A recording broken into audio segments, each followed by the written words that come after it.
Yaliyojiri leo hii ni kwamba usafiri umesimama katika maeneo mengi ya nchi, huku matatu na magari ya huduma ya umma yakianza mgomo wa kitaifa kupinga ongezeko la bei ya mafuta. Wasafiri wengi wamekwama huku shughuli zikidorora.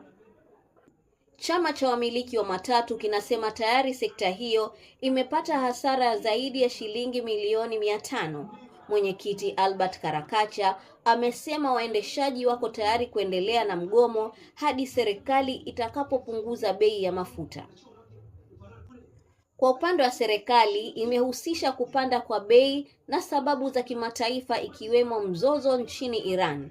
Lakini upinzani unahoji kwa nini nchi jirani kama Uganda zina bei ya chini ya mafuta.